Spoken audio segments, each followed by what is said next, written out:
Welcome back everybody to Forza Horizon 5, and today we're dealing with another seasonal championship. This one is called German Quality, and we're going to be in A-Class German cars. So yeah, that does include a couple of new ones that have been added to the game recently. Take the third exit. Like the BMW M8 competition, and as well as the Audi RS3 sedan. So we'll definitely try those out. But obviously there's 3 races, so we might well be able to get to try out something else.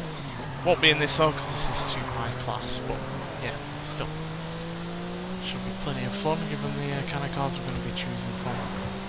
Just those 2 alone are going to hopefully be fun to drive, because I haven't raced them in a racing environment yet.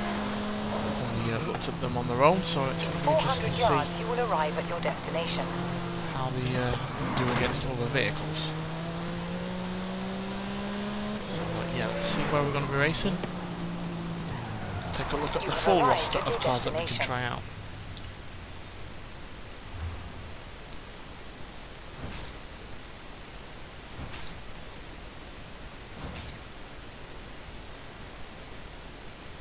Right, so yeah, like I said, we've got the RS3 sedan to choose from, but we've also got the TTRS, which was added in the car pass a few weeks ago. Then we've got a brace of the Audis that we've seen before, so you know, your RS6 van, your RS4 van, TTRS Coupe, RS4. Then we've got the BMWs. I don't know why I've got 2 i8s there, but yeah, we've got the M5 from 2018 and the BMW M8 Competition Coupe. Definitely be trying out the M8 at some point. Then we've got a couple of Mercedes, the E63 and the GT4 door Coupe, as well as the E63 AMG and the A45 AMG. Then we've got the Porsche Cayenne Turbo. Again, I don't know why I've got 2 of those. The Panamera, which is ugly as sin, and then the 959 and the 959 Rally version. So, yeah, I'm going to try out the M8 first. 617 horsepower. It's pretty decent, but obviously it weighs quite a bit as well. Only slightly less than the M5, but as you can see, it does have more power. So, a little bit less in the weight and a little bit more in power is what helps make this slightly quicker at the top end, although the acceleration is worse for some reason. But still, really do like this car. It's easily one of my favourite modern BMWs going, especially since it's just before they start to ruin the look of their cars with their excessively large grills. So yeah, at least we don't have to deal with the ugliness of those grills for starters. But then it's also a pretty damn quick car as well. The drive is going to help with the rain as well, so yeah, win-win on that regard.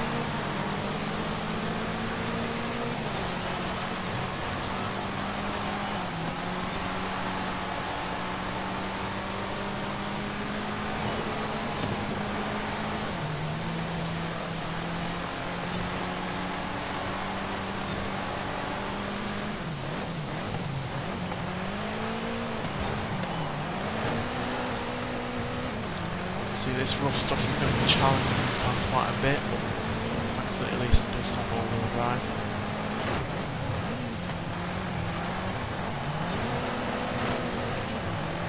But it's not the roughest of stuff to be going along in this, so should hopefully not challenge it too much.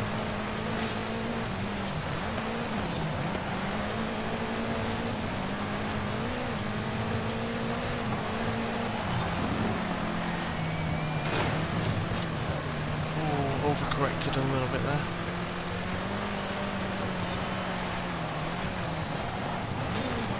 Slipping, sliding. Wetness of these off-road conditions is what's the real danger. It's fine in dry conditions, but yeah, wet mud is quite the tricky surface to drive along. Pretty much feels like ice a lot of times.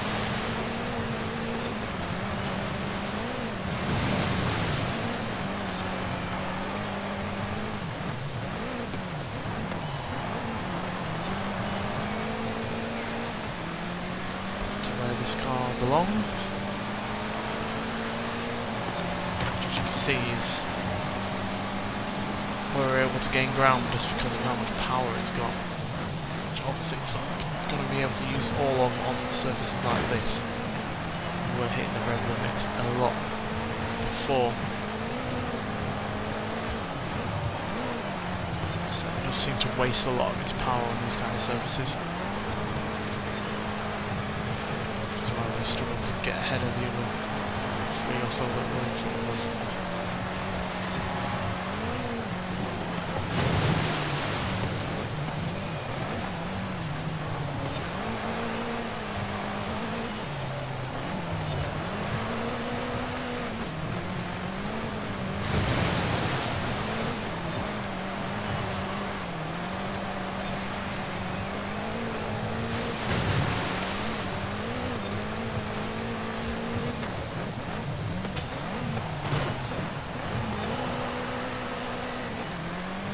Final stretch, thankfully on the tarmac, so most of that 617 horsepower.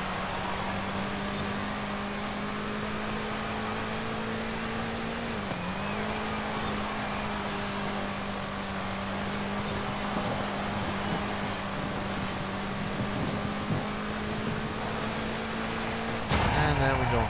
Pretty convincing winning, even though it did take a while to get into first place. It's purely because of the conditions we were dealing with while having a lot of power that, yeah, really wasn't able to put the traction down. But still, a win is a win, gives us a solid start to this championship. So let's move on to the second race and see if we can maintain this current lead that we have. Right, so the BMW stood us in good stead in that race, so let's see what the RS3 sedan can do. Now granted, it's not got as much power as the BMW, but as you can see the handling is as good. The brakes are a little bit less good, but the off-road capability is a bit better.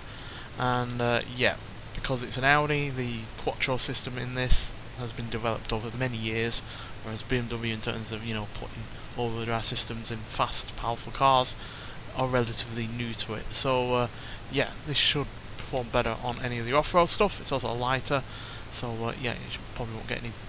Probably shouldn't, hopefully not get bogged down in any water that we come across if we do come across any like last time. So yeah, fully confident in this, despite having less power by a significant margin. It's about 223 horsepower down, so obviously that's quite a lot. Then it does weigh about 800 pounds less. And yeah, Japanese have been perfecting their all-wheel drive system for many years, like I said, so should perform better in that regard.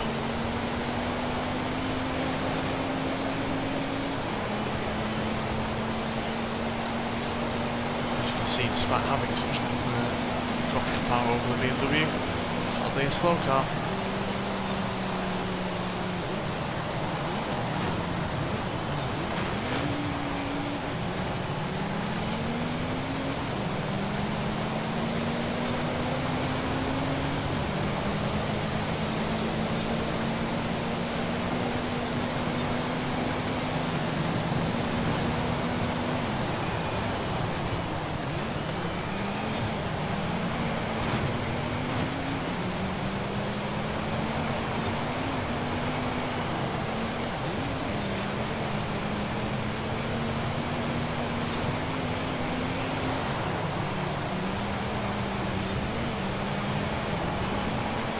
Definitely better at dealing with the rough stuff over the BMW. Sure, it's also got less power to deal with, but yeah, it definitely feels a lot more confident here.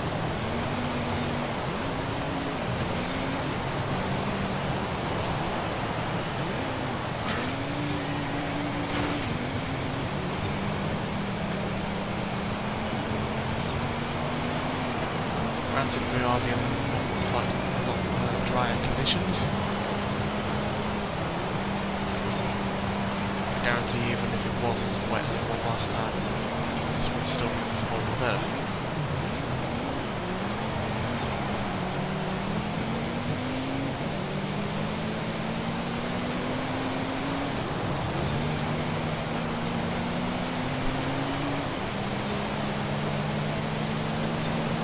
Granted, the BMW is probably better in terms of the on-road capabilities.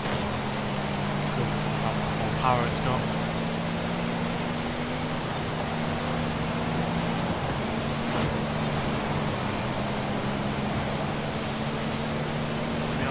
Exactly about. Definitely coming across as more agile.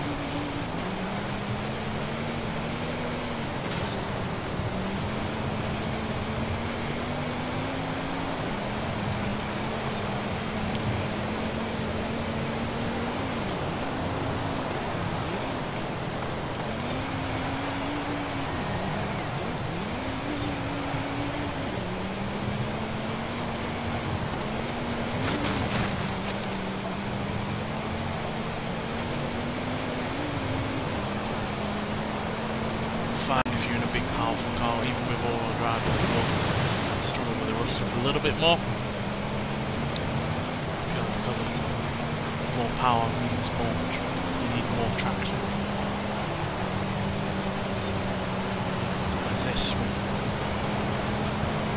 less than 400 horsepower, you're able to put the power down a lot more effectively. So even though we have less, we technically have more, because we may well be using more of it all the time. So yeah, solid first place position there. Not as convincing of a win as the BMW was, but still, a win is a win again. So yeah, let's move on to the third and final race and see if we can make it 3 for 3. Right, so 2 wins in a row, one from BMW, one from Audi. So let's go for another marquee of the German automotive engineering sector, and that is Mercedes. So yeah, I'm struggling to think which one to go for though, because the E63 is a very good car. It's got a lot of power, a lot of torque. It's not that heavy considering it's a large saloon car, but then you've got the GT4, which has even more power, even more torque, as you can see. Weighs a couple £100 more though, but does have more in the way of ground clearance because it's like a semi crossover saloon car oddity. Really, it's a really odd mix of different kind of vehicle types, to be honest. But yeah, I do feel like it will be the better car overall in terms of off-roading. But as you can see, the handling isn't as good, acceleration isn't as good, launch isn't as good, braking is definitely not as good, but the off-road capability is slightly more. We're going to go for the E63. I think there's more, you know, advantages to this than the GT4 door there. So yeah, let's try out the E63. Big, powerful saloon car. Not quite as powerful as the BMW in terms of horsepower. It's 14 horsepower down, but it does have more in the way of torque. So that could be good. And it is a little bit heavier as well, but not by much. See what it can do. Recently announced a final edition of the E63, which is going to be the last ever Mercedes E-Class to be powered by a V8. Which is sad, obviously, but you know, times have got to move on. Otherwise, yeah, we're in a lot worse position if we don't. So yeah, this is the way it has to go sometimes. But I'm sure Mercedes will do a fine job of whatever they're going to do next with the E-Class, especially with these more powerful versions. I'm sure we'll have a really rather nice V6 with some probably some hybrid technology mixed in. Or maybe they'll go even smaller in terms of engines, who knows. Just as long as it works and it's fun to drive and it's a nice car to drive, that's all that really matters, to be honest.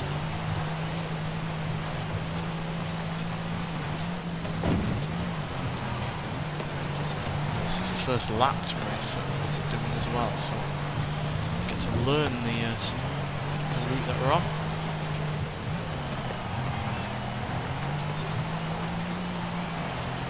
Once again, there's a brace of Audis in front of us.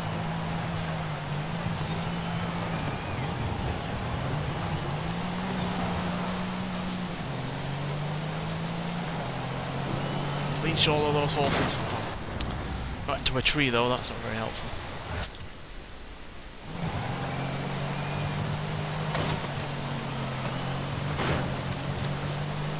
Yeah, you can definitely feel the additional weight on this over the Audi.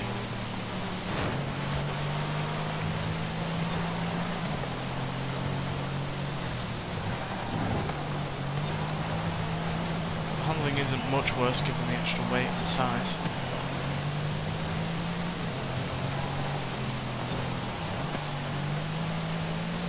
Plenty of power to help shift that weight as well.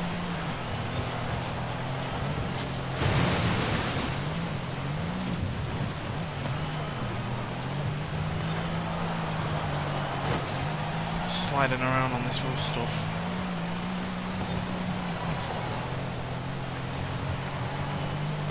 Which is obviously not helpful.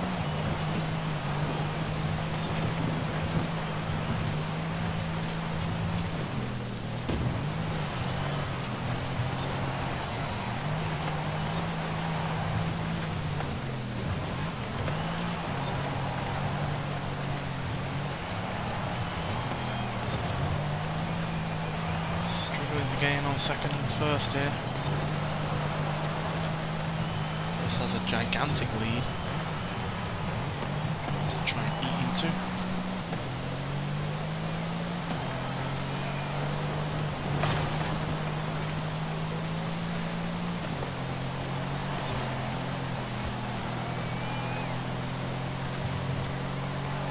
Come on.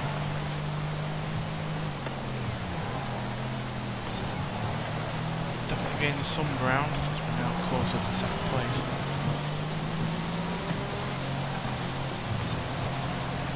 And we've passed. Right, let's work on first now.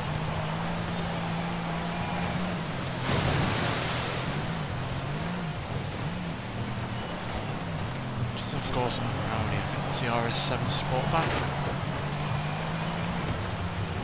With a large saloon car.